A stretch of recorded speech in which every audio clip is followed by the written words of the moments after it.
of this. Why are we so attracted to the story? Because crimes happen all the time, and gay men commit crimes all the time. What's unique about this story? It's desperate living. It is just trash. It's like John Waters' film. Yeah. It is.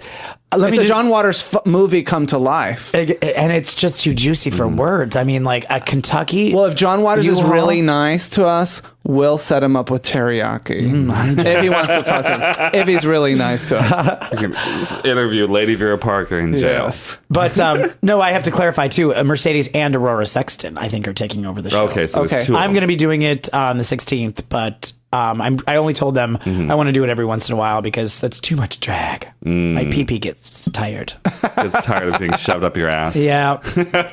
I always walk funny, but I always walk with a big smile. You don't talk. No, I don't.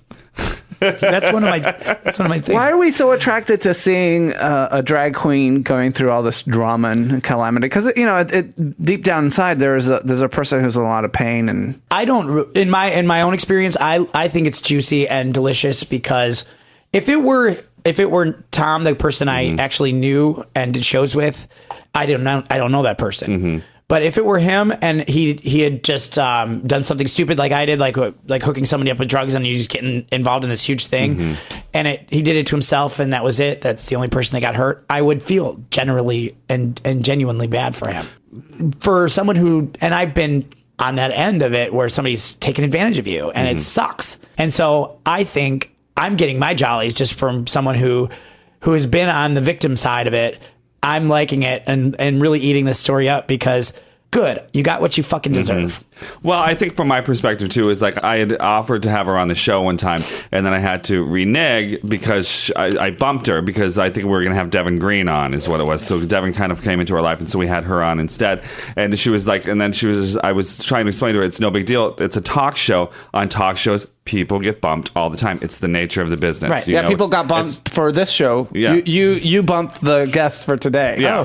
So you know. We were still able to tape something with them. But, his show will run later. But the thing is, though, too, is like, and so that happens all the time. And then she tried to bring it up. She's like, well, are you sure it's not because I'm hanging out with Regina, Regina Upright? And I was just like, well, not really. But I mean, that doesn't help. Just so you know, if you lay down with dogs, you get fleas. And then so she kind of flew off of the handle a little bit. And so I was just kind of like, well, you know what? I'm glad you showed who you really are to me, so I won't be booking you on the show. Not to mention the fact that the story is just in itself hysterical. Yeah, living out of a drag queen living out of a U-Haul truck. I mean, it's wonderful. The camp value and I think as queer people, we've been in jobs where we've been abused by employers or being abused by coworkers. And so sometimes it's nice to see that abusive person that we've been involved with gets their just desserts. And this is that circumstance. And of course, it's even funnier because it's this kind of awkward, clumsy, drag queen.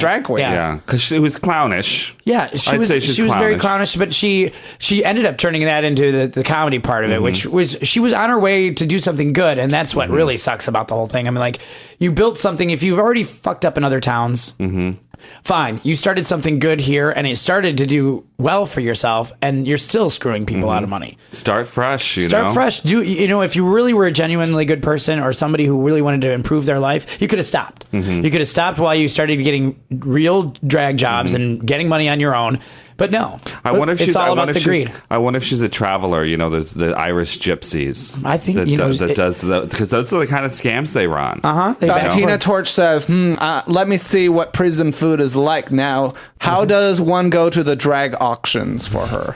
Oh, you know what? We already there was no drag auction. Her stuff got impounded. I asked.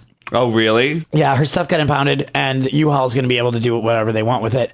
But the stuff that she left downstairs at Spin has already been gone through. Oh, so really? U-Haul needs to have like a drag queen auction for all her wigs and costumes. I deserve that money. She sold that money for me.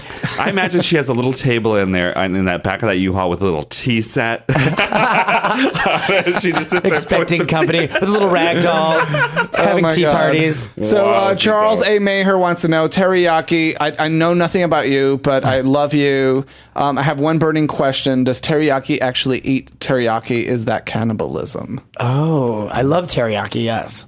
And I don't think it's cannibalism. Unless you're eating the pork. And Richard Streetman wants to join in. This is interesting because, usually we don't get all these sort of like Chicago personalities weighing in on this topic. But everybody in Chicago, this is the hottest news it might outshine Michael Jackson this week. Richard Streetman wants to know, Lady Vera Parker, do you mean Miss Thomas Flanagan of the Boston Flanagans? Interstate fraud, working from a U-Haul stolen from Kentucky? Sounds like an Irish traveler gypsies. Yep. There you go, Mark. Vindicated. I wonder if the writers of the TV's The Riches will drew a drag storyline now. Well, we have the copyright on the story. We already turned it in. We're going to be doing a short documentary on the life and times of Vera Parker. You can't copyright. It's called, You can't copyright It's the called news. Busted. We're going to do the Lady Vera Parker story. I'd play in 3 acts. Starring Suzanne It's going to be a Summers. musical. Starring Suzanne Summers. We're going to write it in 3 hours. Oh, it should be started Tori I know. Spelling. That's what she looked like. What do you guys think Oh, yeah. is likely to happen to this story?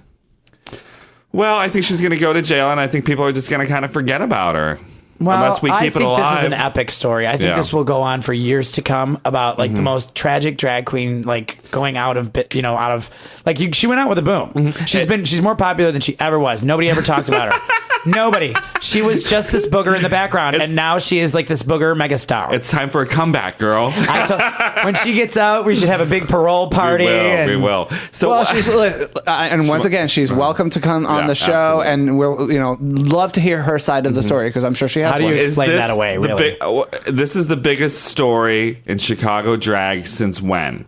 Oh, I think that since Wigstock bombed. Well, What was that? 2000, I think it was, wasn't it? It was so around sad. 2000, yeah. I really wanted The that to Chicago happen. Gay and Lesbian Chamber of Commerce brought some of the New York City's finest and most famous drag queens to Chicago, and they overpromised and overbooked, and so they wound up owing a lot of money, and almost it did bankrupt the Chicago Gay and Lesbian Chamber of Commerce. Ugh, that's so And it was sad. a big, would've long show. Lady and Bunny killed the Chicago Gay and Lesbian Chamber of Yeah, Commerce. it wasn't her fault. It was drag queens not from just New York, but from all over, from LA, from Now, Fausto, I can't Florida, help it from everywhere. that I need 2 trailers because one for me and one for my wigs. Meanwhile, so did So you it's get? huge. Did anybody get a ticket to Michael Jackson's funeral? I didn't. I put in online, but I didn't get it paid. I didn't. Did you get an email It's like a lottery, response? Huh? Did you get an email Sorry, you response? weren't picked. Yeah. Oh, you did? Yeah. So How was sorry. that? What does that email look like? Because I didn't even get that. No. I wonder how many I people wanted to applied go for it. because I would have heard it flown was like down. over 250,000 people. Wow. And then 87,000 got No, 8,700 or something. 8,700. There was Yeah. a ton of people here. Yeah. So Michael Jackson, I guess today starting at noon is going to be the funeral services for the man known as the King of Pop who died.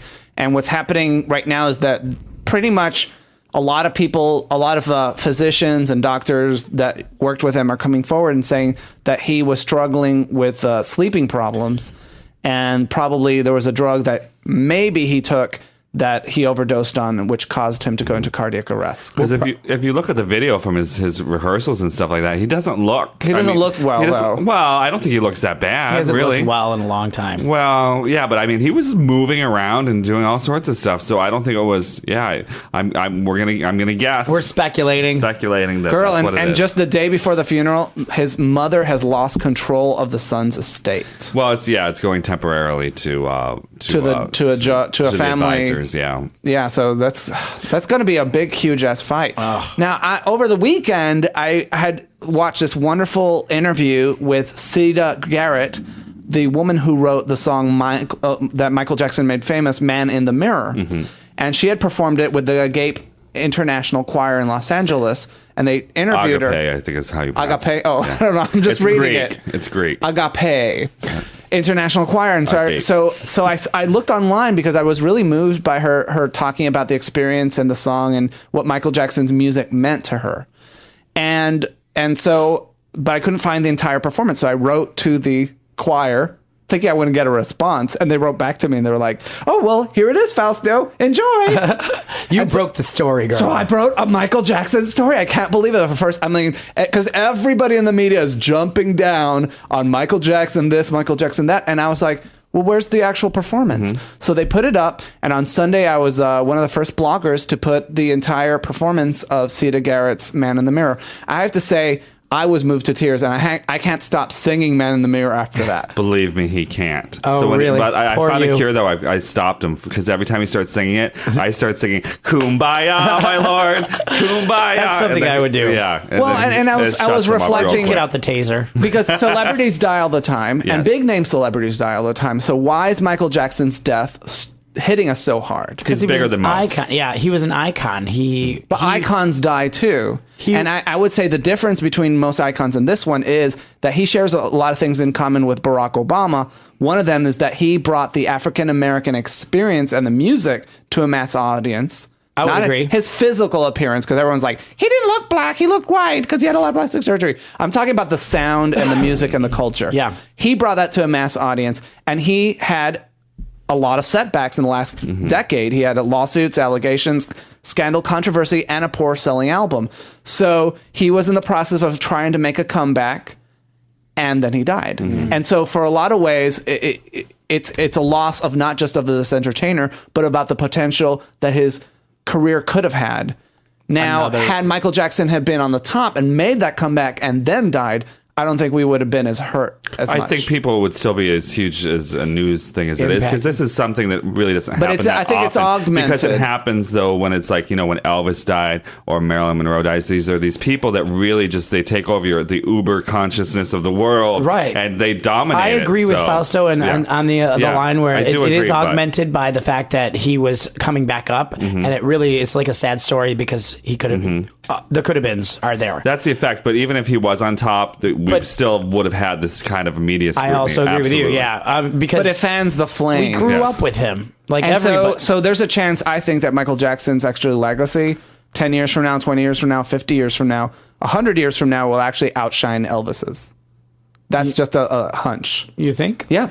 And I think the Neverland Valley Ranch, if they're able to turn that into a an place where amusement people, park? not an amusement park, but a place where people can visit, like Graceland? Graceland. Yeah, You absolutely. could It's have your going to be. NAMBLA convention there. Oh, gross! You sicko. You had to go there. Right. Oh, I had hey, to it go was there. getting kind of down to the dumps. You need, But you But need it's a little- interesting Have to because bring it back up. there's a lot of sort of funny and awkward and touching irony of the song "Man in the Mirror," sort of bringing home the fact that this man didn't like the man in the mirror, and then he wanted to make so much changes that he doesn't even resemble the way he did.